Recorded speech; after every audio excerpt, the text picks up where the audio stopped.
Welcome, my children. How are we today? Everybody doing good? It is, it's a Thursday. I still haven't figured out how to fix the crawler. It's there. I just can't, I can't change the date.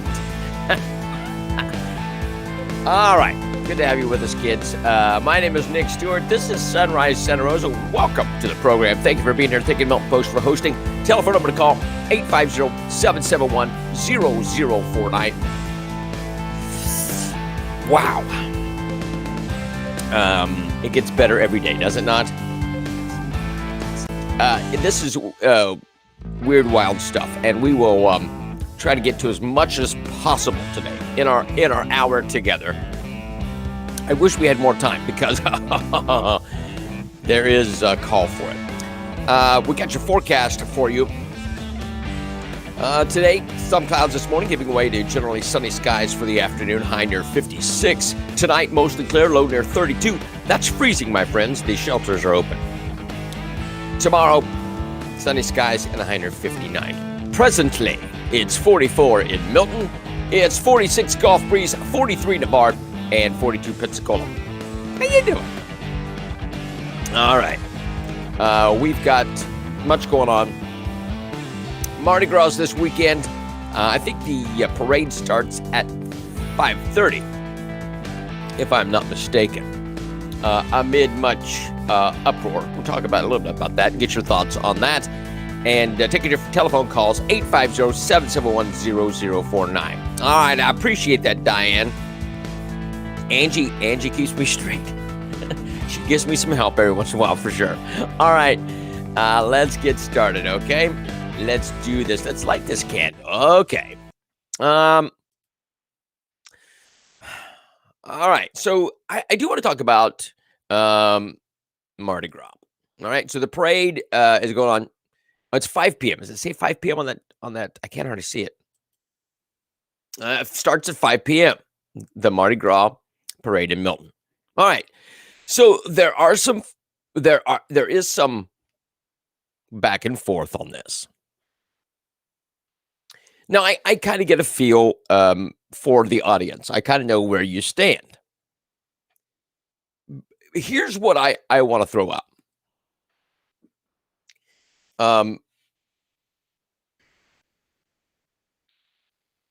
I find it interesting that we must do what the naysayers think.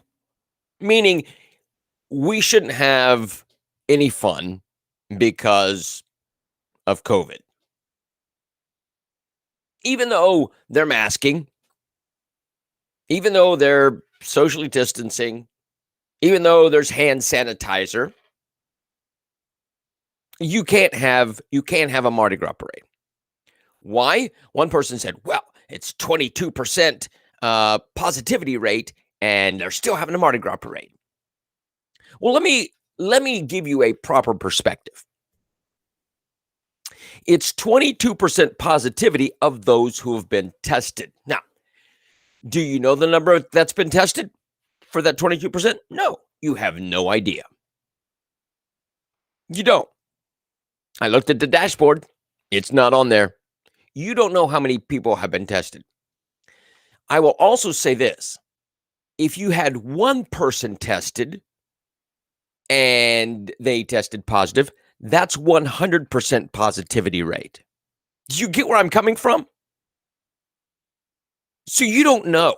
You don't know if there's more people being tested, less people being tested.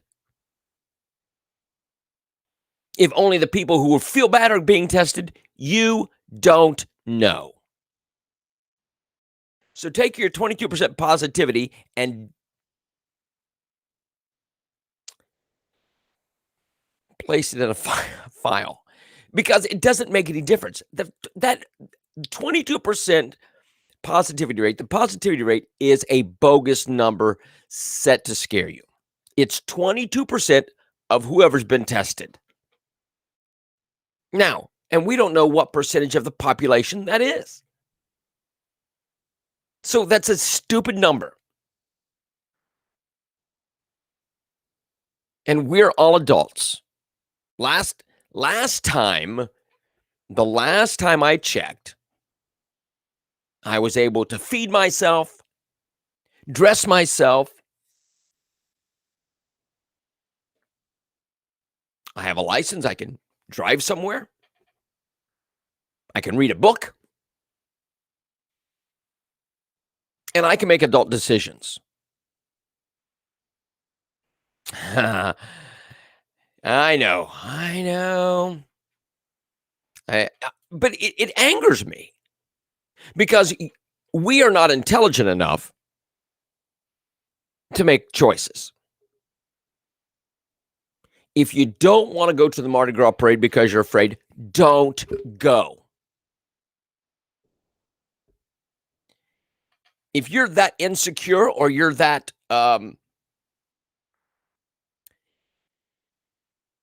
you have a weaker disposition physically, don't go. But those who want to go, let them go. You shouldn't have any say what they do. I don't care if you're the mayor. I don't care if you're staying home, keeping watch over loved ones who have compromised immune systems. Good for you. You don't get to decide for everybody else. You don't get to tell me what to do, what I should do, what I shouldn't do.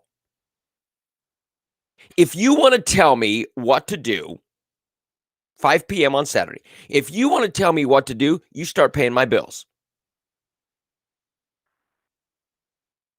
It's that simple. You, and I'm not saying the government because I don't want the government to do that. But you don't make my decisions for me. And if people want to go and have a parade, let them. Let them. And I'm not going to be shamed. The crew of the airship pirates should not be shamed. People who participate, whether in the parade or watching the parade, should not be shamed. You who are naysayers should be shamed because you do not believe in freedom. And that's just a fact. Get out of my face. Commence au festival. All right. There we go. Anybody, you got a different view? 850-771-0049. I know. Oh, is it tomorrow? Is it Friday? Let me, I made a mistake then. Let me see. Get this out of the way. Get me out of the way. It doesn't say. It's Saturday. It's Saturday, January 30th. Not Friday. So keep the idea. Don't confuse me.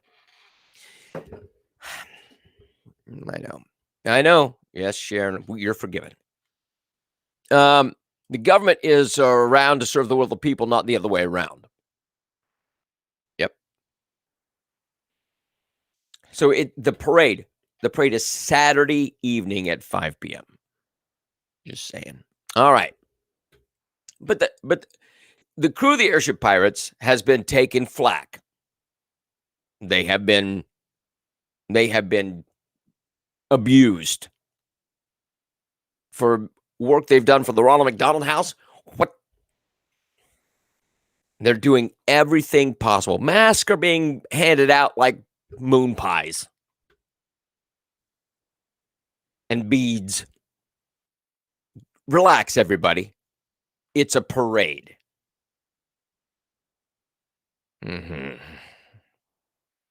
Pensacola Beach Chamber of Commerce has added a fireworks display to the end of the Mardi Gras themed lighted boat parade on February 6th. It's part of its Indulge Week on the island, February 1st through the 7th. The week of festivities is meant to boost foot traffic into local businesses. Oh my gosh, they're spreading corona.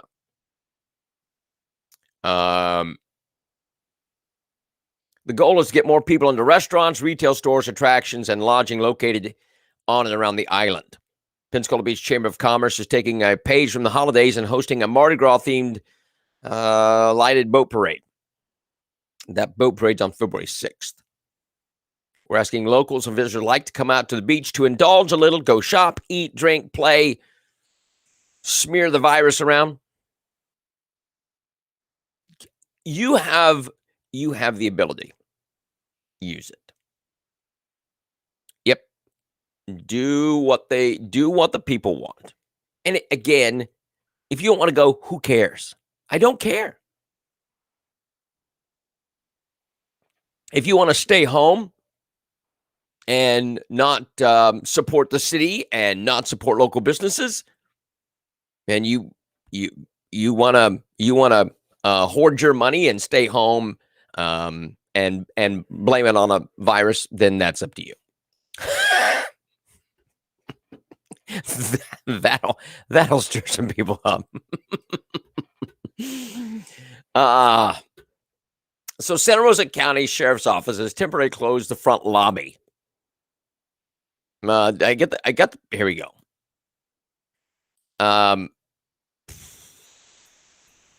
Fingerprints aren't available this time. You can still call. 911 still works, but you just can't go to the building. I don't know. Is the coronavirus thing way out of line? And people's reaction to it. 22% of 5 people? 22% of 10 people? What is the number? And again, don't go by the positivity rate. It's stupid. It's stupid. National Weather Service reports an EF0 tornado touched down near Tallahassee International Airport on Wednesday afternoon. It was confirmed by radar around 11:42 a.m. on Wednesday. Damage had been reported near the airport. Let me get that picture here. And that is pretty wild. Let me see if I get is this one? Here it is. Oh, look at this plane upside down. Pretty wild. That's what happened to Tallahassee. An EF0 is around 65 to 85 miles an hour for more than 3 seconds. So, yeah, the airport was closed for about 3 hours. Yeah, nothing major happened there. But I mean, it's a good thing that it wasn't that bad. So here's this in more absurdity, as if we needed more absurdity. The $398.5 million Pensacola Bay Bridge replacement project will construct a new US 98 bridge across Pensacola Bay. Plans for the new bridge to be constructed parallel to and immediately west of the existing structure. So they're talking about this as the 3 12-foot travel lanes, 10-foot inside and outside shoulders, 10-foot multi-use path for pedestrians and bicyclists. But we can't use it at the moment because Skanska dinked it up. And can we even use it by March? Will this be finished by March? Don't talk to me about foot paths and bicycle lanes. Can we drive on it in March? And I will say no. I think it's the dumbest thing ever that they put it out there. Here's our goal. Things happen. We understand that there's this going on, that going on. But the Chappie James Bridge is non-functional. They brought in more help. I know, but it's not going to do you really think that they're going to have it done by March?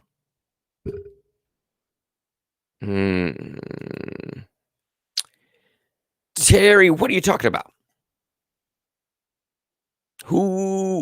I don't know. I don't want to know, I guess. 850-771-0049. As the nation heads into peak flu season, new data suggests that the COVID-19 pandemic overshadowed the flu season this year. New data from the Center for Disease Control suggests that the U.S. could see a historically low flu season. This year, the agency recorded just over 1,100 clinically, well, usually they have up to 45 million illnesses each year. 45 million infection with the flu. This year, 1,100 clinically positive lab tests for the flu season. It's a significant drop, you think, from the average year. In a typical year, Dr. Scott Crawford says that their clinic sees up to 20 flu-positive patients in one day here in Northwest Florida. So far this year, he says they've seen one, not one on one day, but since the beginning of the flu season. One positive flu case. Well, it's because people are wearing masks and they're using hand sanitizer and they're distancing. I call BS. Maybe that does it a little bit. Maybe that, I will say that brings it down a little bit. It doesn't drop it to less than 1%. You don't go from 45 million to 1,100 by washing hands and wearing masks. No. These cases are being attributed to COVID. Flu doesn't get them the attention that the COVID gets them. This is COVID registered stuff. It's flu, but they're registering as COVID. You don't drop from 45 million to 1,100. If that was the case, let me tell you, my friends, if that was all it took to get rid of the flu, we'd have done it a long time ago. You can't tell me that the scientists are that stupid. We've been doing flu vaccines, spending billions of dollars on flu vaccines that don't work, when all you had to do was mask up and use hand sanitizer. Au contraire, mon frère. Skewed numbers and results. Yep. They're pumping up the COVID. Yep. I'm not stupid. You're not stupid. But they believe that you will say, the flu vanished overnight. Holy smokes. It's a Christmas miracle. No.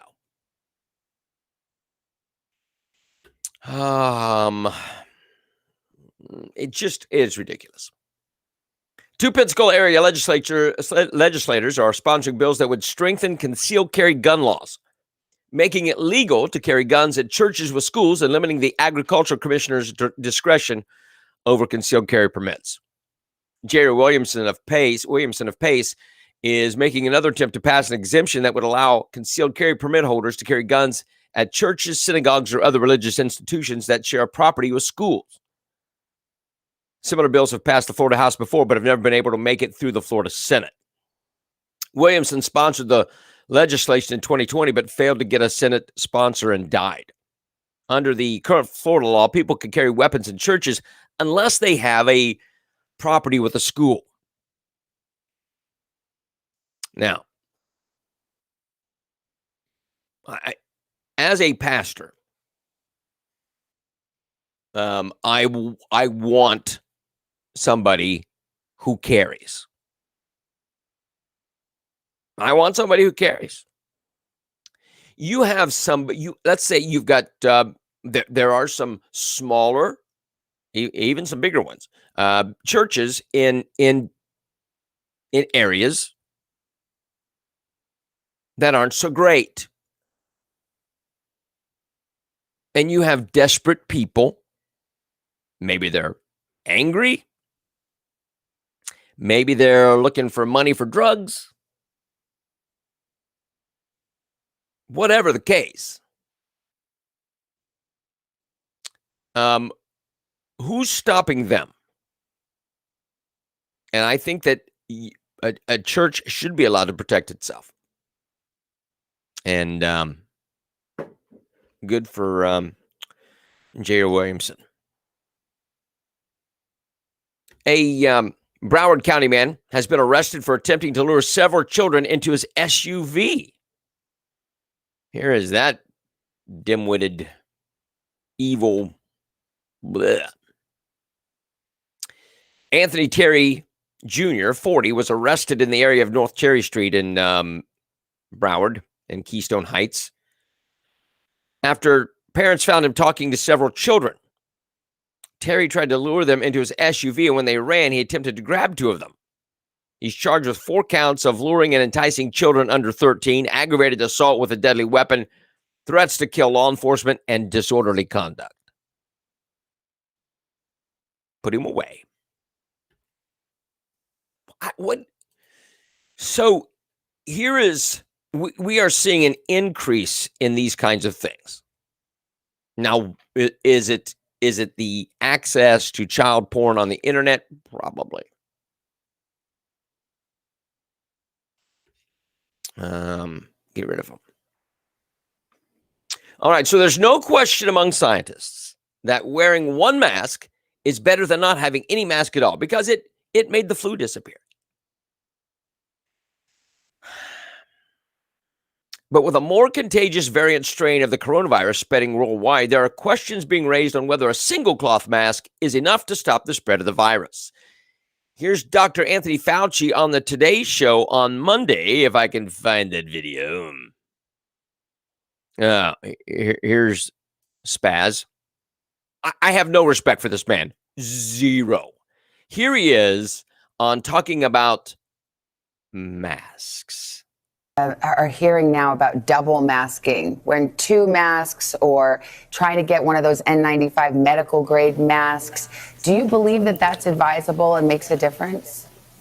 You know, it likely does because, I mean, this is a physical covering to prevent droplets and virus to get in.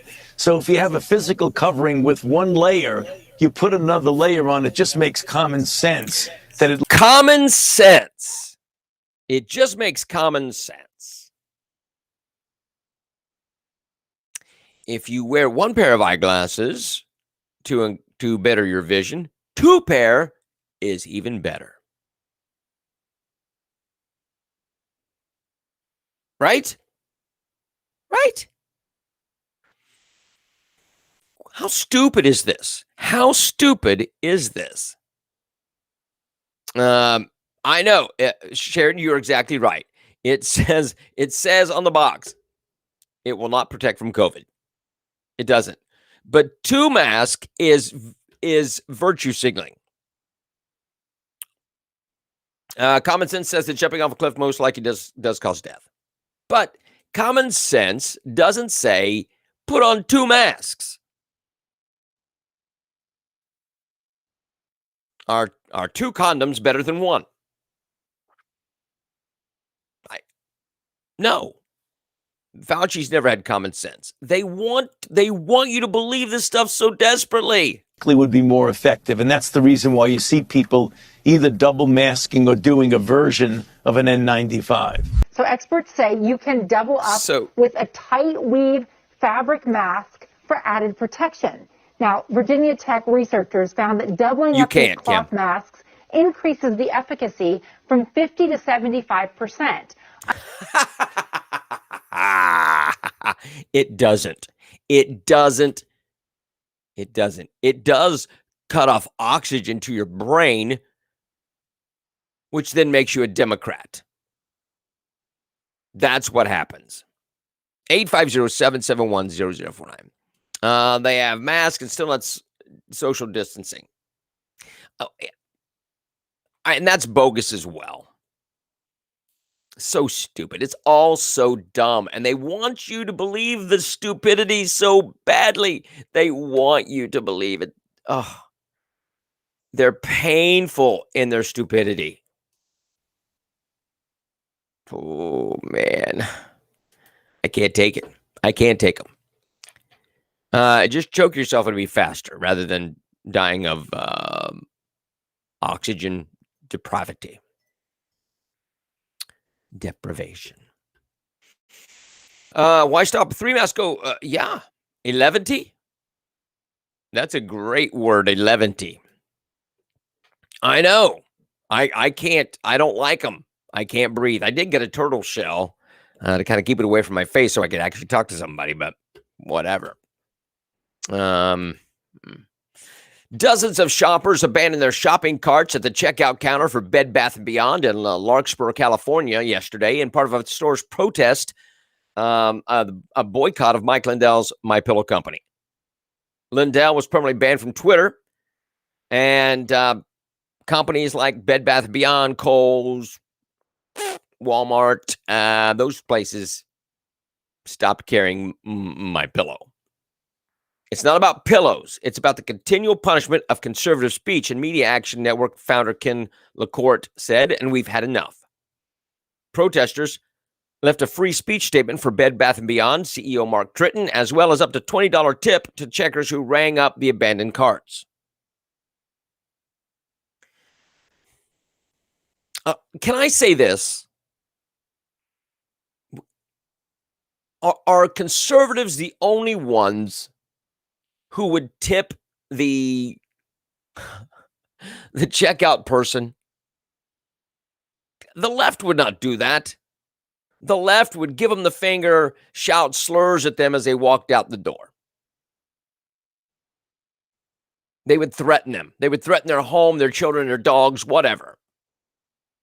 The conservatives hand them a $20 bill.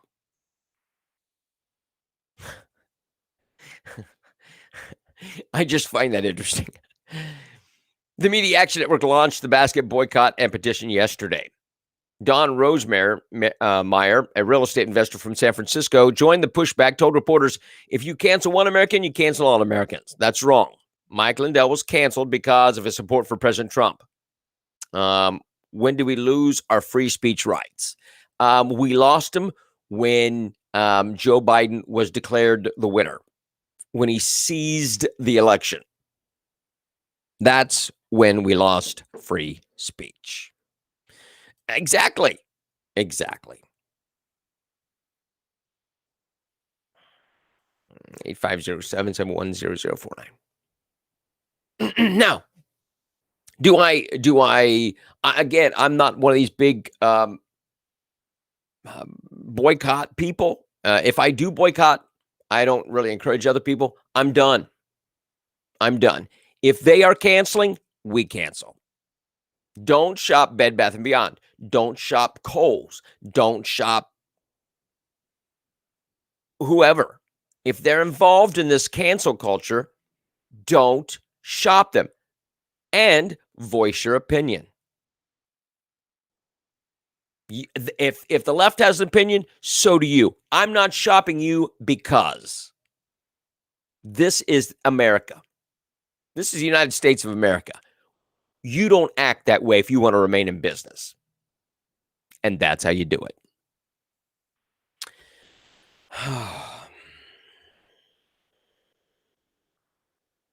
A high school-run grocery store in Texas, in Sanger, Texas. Let me see if I can get this picture. Here you go. Interesting.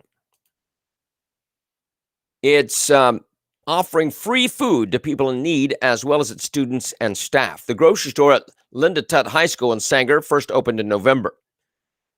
The grocery store was founded in partnership with local nonprofits to help students whose families were struggling because of the coronavirus pandemic.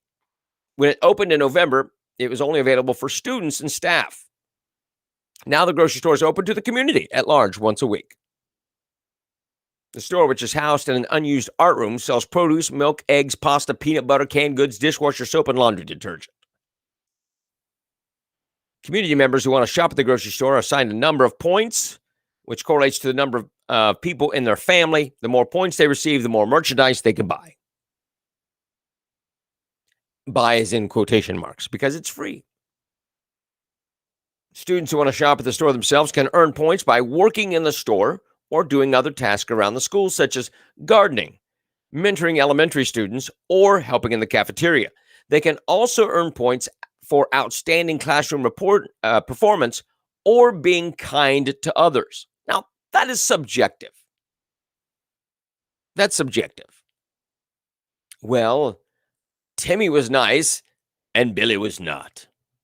Timmy gets points. Billy does not. Billy was wearing a Trump hat. He can't. You see what I'm saying? Now, is this a good idea? I don't know. I don't know. Maybe. But, isn't that what food pantries are for? Isn't that what food pantries are for? Isn't that what this is not. Now it says they are training some students for work. Okay. But is this what school is about? Letting them get food for free out of a grocery store.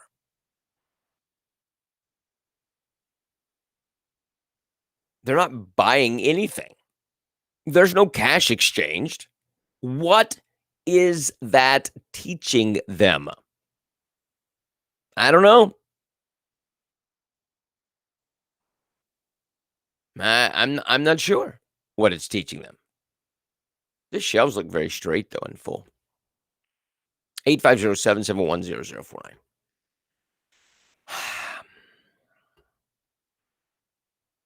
I don't have a problem with this type of school activity. Okay. But what does it have to do with school? Does that make sense?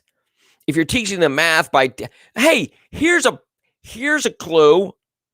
Here's the thing. Teach them how to count change without a calculator. How about that? Teach them inventory. Right? Let's do that. Let's teach them about supply and demand. So maybe this jelly has you see peanut butter there on the shelf. This peanut butter is more popular than this peanut butter by this percentage. But yeah, be good, you get to eat. You be bad, you starve. And here's and Donna, you bring up a very good point. You reminded me. Thank you for reminding me. Does this hedge on that social credit, where if you are deemed worthy, if you have the right mindset and you have the right attitude in society, you get rewarded, and if you don't, you're punished. Yeah, but that is not. What about teaching them stuff as well? What about teaching them math, science, history, which is gone out of our schools? What about teaching them that? I know. All right. I'm done with that. If you're a Trumper, you starve. Yes, that's what I said. Billy's hat. Billy's bad.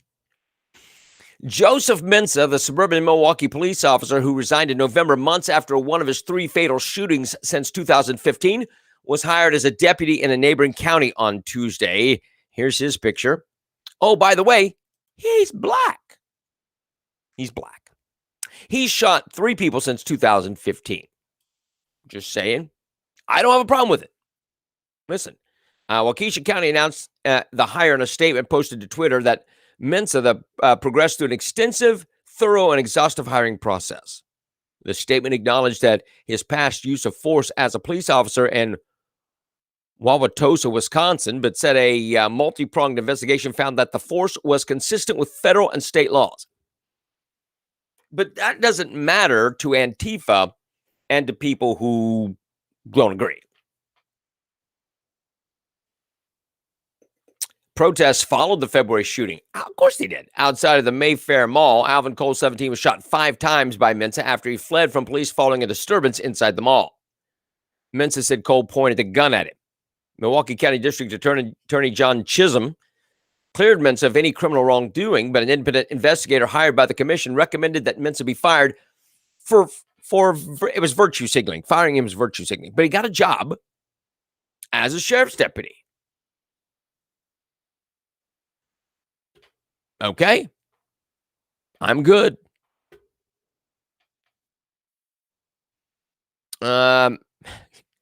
Good Johnny has 2 jars of peanut butter and Bad Joe has none. And then Donna says, Joe shoots Johnny for his PB. That's how it works. What are we teaching them? You gotta ask those questions. You gotta ask those questions. 850-771-0049. Oh my goodness, the time is flying.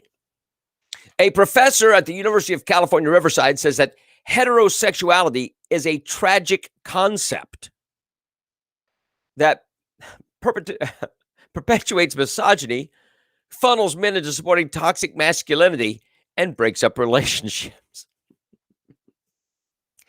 As highlighted by the campus reform, Jane Ward, a professor of gender and sexuality studies and self-described lesbian, says that heterosexual relationships are inherently bad for people and their interpersonal relationships because they highlight inequality. In a December article for Insider, Ward argued that, by all appearances, men and women don't actually like one another. Julia Naftulin reported she feels sorry for straight people, especially straight women, who typically report some of the lowest sexual satisfaction in society. But she also feels sorry for straight men who are pigeonholed into toxic masculine culture that teaches them they both need and should also demean women. It really looks like straight men and straight women don't like each other very much, that women spend so much time complaining about men, and we still have so much evidence of misogyny. Ward told the outlet, from an LGBT perspective, heterosexuality looks very tragic. Really? Does heterosexuality look as tragic as that? I think not. This, my friends, is criminal. Not just tragic, that's criminal. So heterosexuality is tragic, eh? You think? I don't think men and women like each other very much. Well, you're a lesbian. You don't know. You don't know.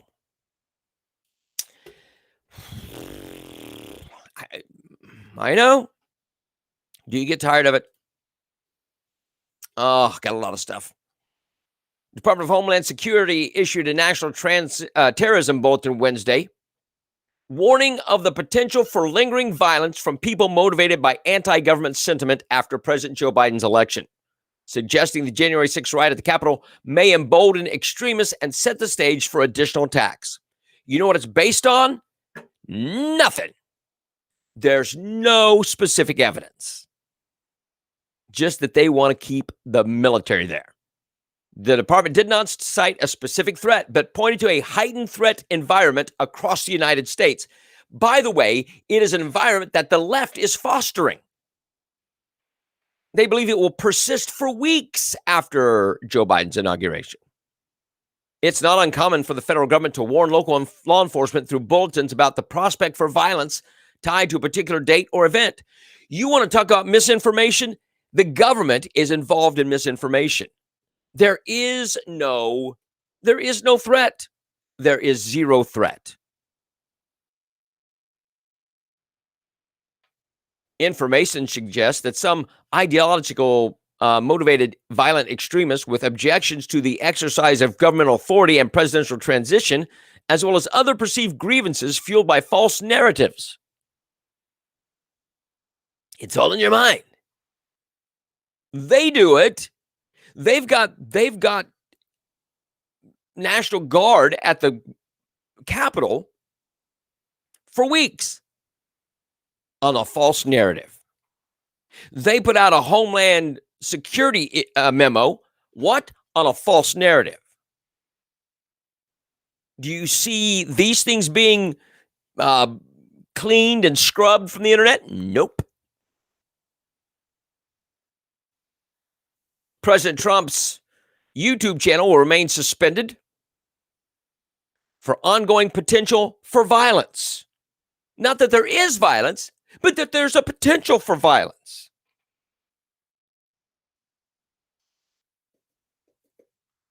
In light of concerns about the ongoing potential for violence, the Donald Trump channel will remain suspended, a YouTube spokesperson told Fox News.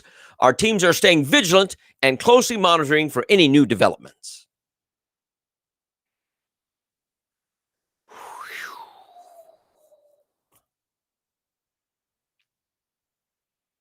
A California congressman is calling for the immediate expulsion of Marjorie Thompson Greene from the U.S. House of Representatives. Rep. Jimmy Gomez's announcement comes after CNN reported that the Georgia congresswoman had expressed support on her Facebook page for the execution of prominent Democrats in years leading up to her run for Congress. So he doesn't have any kind. He's going off of a CNN story. He's calling for her expulsion because of a CNN story. I don't need to explain why Rep. MTG is a clear and present danger to Congress and our democracy. She did it herself, and she must go. Well, you know what? You do need to explain why. In detail, specifics, quotes, because you know what? CNN didn't. CNN reviewed hundreds of Greene's Facebook posts from 2018 and 19. They found that she posted 2 videos in which she said House Speaker Nancy Pelosi is the second in line to the presidency, should be executed for treason. Now, do we have a copy of that? Or are we just going on how you interpreted that? In other posts, CNN reports Greene liked comments about executing FBI agents who, in her eyes, were part of the deep state working against the former President Donald Trump. Gomez cited CNN's report on Rep. Greene as one of the numerous reports revealing her repeated endorsements of sedition, domestic terrorism, and political violence. Let me ask a question. How many times did Maxine Waters say she was going to take out Trump? And there were others. Maxine Waters called for people to get in the faces in restaurants, in the laundromat, wherever they were, get in their faces. Remember that? What about that? Oh, no, that's okay.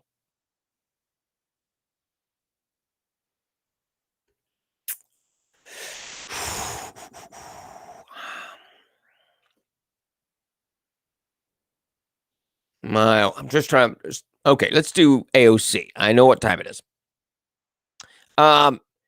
Everyone's favorite. I don't even know what she is. Pez dispenser. This woman is an absolute moron. She scorched her Republican colleagues on Capitol Hill on Wednesday, accusing them of sympathizing with white supremacists and alleging that House Minority Leader Kevin McCarthy is beholden to QAnon conspiracy theorists. Watch this. This term that we are now, a few weeks into at this point. And that difference was that it really felt that last term, the Republican caucus was one of extreme fealty to Donald Trump. There were some that were true believers, others that simply remained quiet out of cowardice and out of fear of the president's retribution. But this term, there are legitimate white supremacist sympathizers that sit at the heart and at the core of the Republican. There are legitimate white supremacists that sit in Congress. Caucus in the House of Representatives. And when you see someone like the House Minority Leader, Kevin McCarthy of the Republican Party, respond to white supremacist vitriol coming from his own members, not with censure like they did with Representative Steve King of Iowa, not with, being stripped of committees, not with any consequence. You have to wonder who actually has that power. And it increasingly seems, unfortunately, that in the House Republican caucus, Kevin McCarthy answers to these QAnon members of Congress, not the other way around. Okay. Now, let me say this. She doesn't have, she goes, it seems. Okay, so this is an opinion out of her Cheerio-sized brain that she is putting forward as fact. It seems.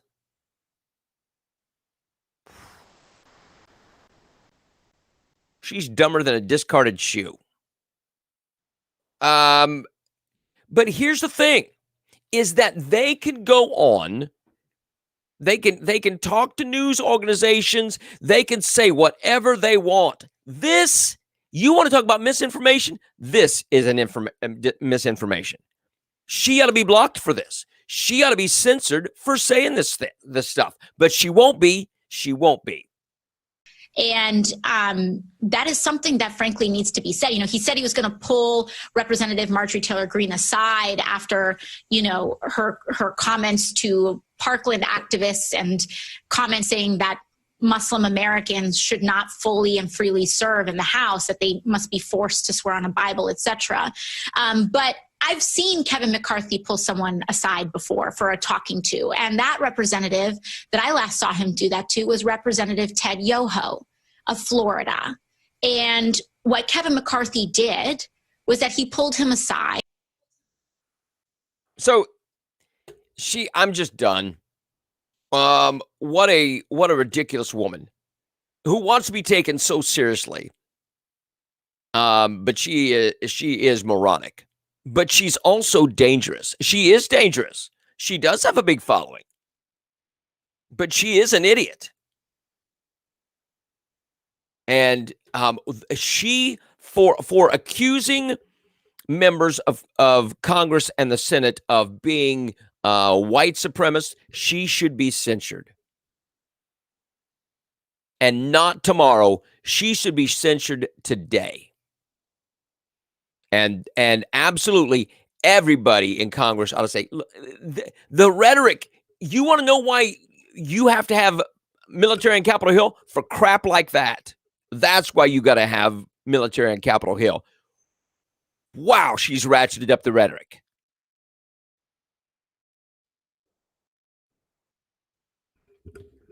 People. President Joe Biden promised that families making under $400,000 a year would face no new taxes under his plans. Well, Rhode Island Governor Gina Raimondo said that during a Senate hearing Tuesday for her nomination that the administration would have to remain open to new taxation on middle-class families in order to fund policies on climate change and infrastructure improvement. You know what? Some jobs will have to be sacrificed. Why does she get away with hate speech? Because she's a Democrat. And Democrats, because if it's hate speech towards Republicans, it's okay. It's okay. Don't you know that by now?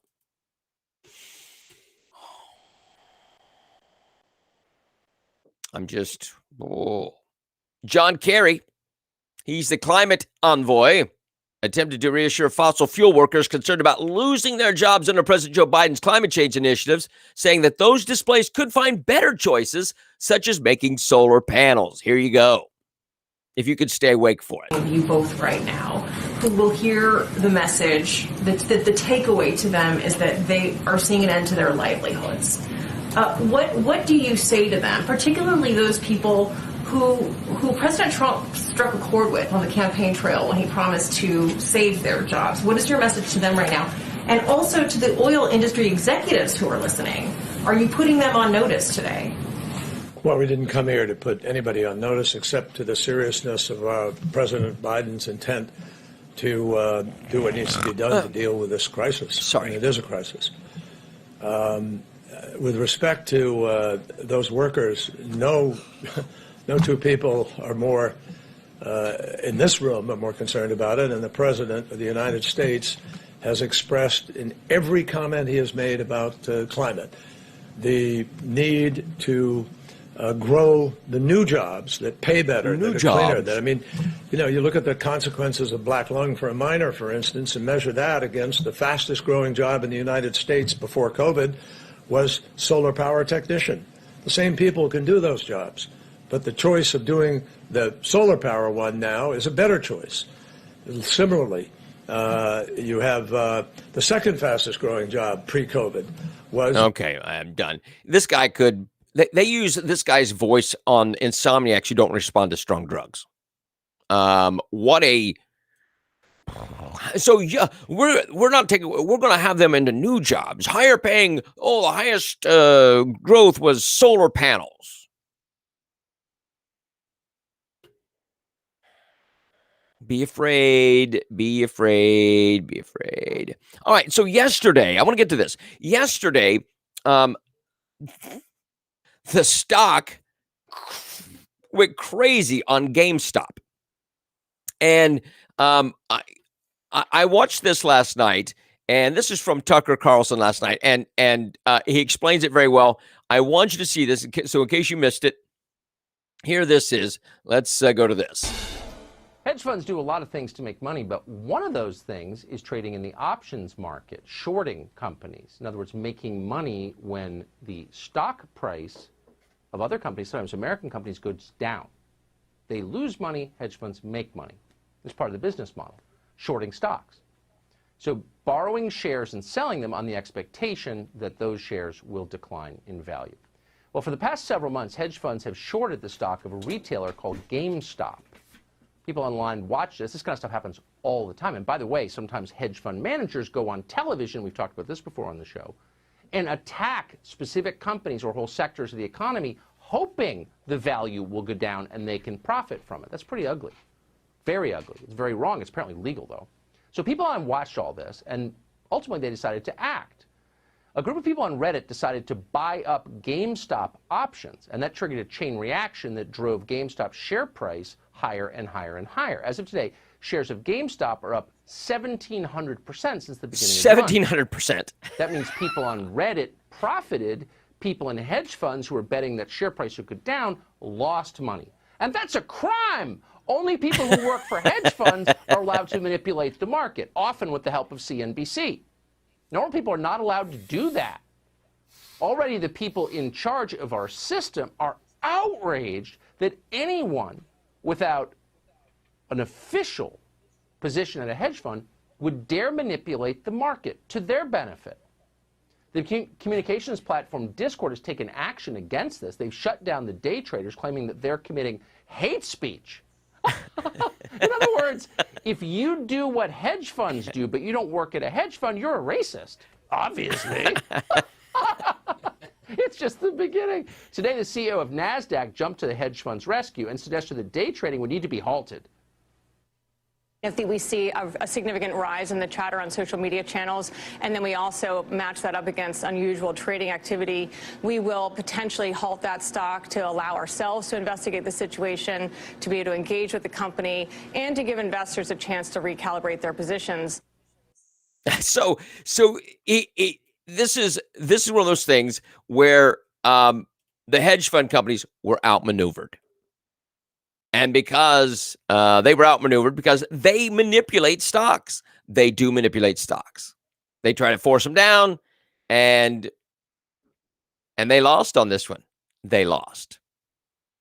And good for them, and good for the Reddit people. That's awesome. That is awesome. I think the same thing's happening with one of the airlines as well. So keep a watch on those kinds of things. But that is interesting. And one of the Biden people called it Trumpism. This is another evidence of Trumpism. whatever that is. All right. Peter Doocy, who is quickly becoming one of my favorite people. Peter Doocy from Fox News is the only one. He's the only one asking significant questions. Do you know that? Do you understand that Peter Doocy is the only one who's asking significant questions to this administration? So he asks about, well, the riots. And he asked about if they're considered terrorists. So here you go. Them on, and so I don't think he feels there's an alternative other than them to move forward with urgency. And then just one more. The riots in Portland and the violence in Portland recently, there was some discussion earlier about the January 6th rioters being reviewed by the DNI as domestic violent extremists. Are the rioters in Portland also being viewed through the same lens, or is that something different as the White House sees it? I think you and I talked about this yesterday and conveyed that all violence happening around the country will be reviewed as a part of the tasking that was done by the national security team. But I don't have anything to preview on it. Cecilia, go ahead. So she quickly goes to another question. Oh, we're getting out of this because they're not going to call them terrorists, even though they clearly are. Antifa, their whole goal is to disrupt the system. They are domestic terrorists. Now, the folks on Capitol Hill who rioted were wrong. Whoever they were wrong. Now, this was a small percentage, but they were wrong. This wasn't nationwide. It was one spot. They were wrong. Were they domestic terrorists? No. Were they seditionists? No. Were they angry? Yeah. But Antifa, their whole goal is to tear down our system. That's the purpose of Antifa. Their purpose is to be fascist in their anti-fascism. And they are succeeding. But the Biden administration refuses. Jen Psaki won't say it. She speaks for the president. She won't say that they're domestic terrorists. Oh, definitely the people on Capitol Hill were terrorists. They were domestic terrorists. Absolutely, no question. Was Antifa? Well, we'll look at all things. Oh, yeah, that's a no. That's a big, fat no. She never has any answers. Oh, my gosh, and nobody gets mad at her. Sharon, nobody gets mad at her for not saying. If this was Sean Spicer or Kayleigh McEnany or Sarah Huckabee Sanders, they would be insulting their looks and calling them names and liars and whatever. They call Sarah McEnany, you lie every day, they said to her. You lie every day. But Jen Psaki, pass. She gets a pass. I don't know. We don't know. Let me have a check on that. But it's bull crap. I call bull crap. Because it is. It's all bogus. Smoke and mirrors. But they will not call Antifa terrorists when they most definitely are.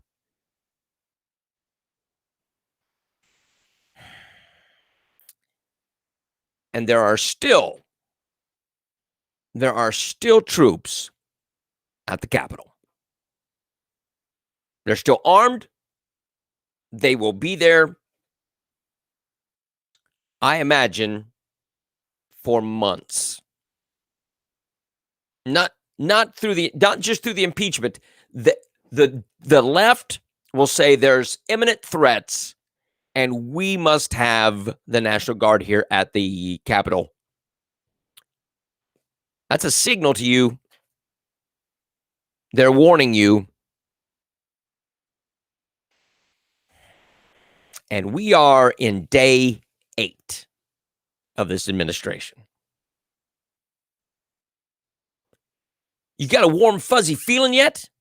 Do you feel the unity yet? Yeah.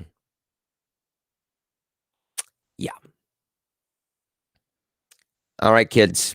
We got to get out of here. Buy some GameStop stock. We will hopefully be here tomorrow for Friday. Every day we're on, I'm shocked. Even though they're fellas, every day that we're on, I'm shocked. Every day's a new day. All right, kids. Love you. Appreciate you. Share the video. And Lord willing, we'll see you again tomorrow morning at 6 a.m. for more Sunrise Santa Rosa. Thank you so much. God bless.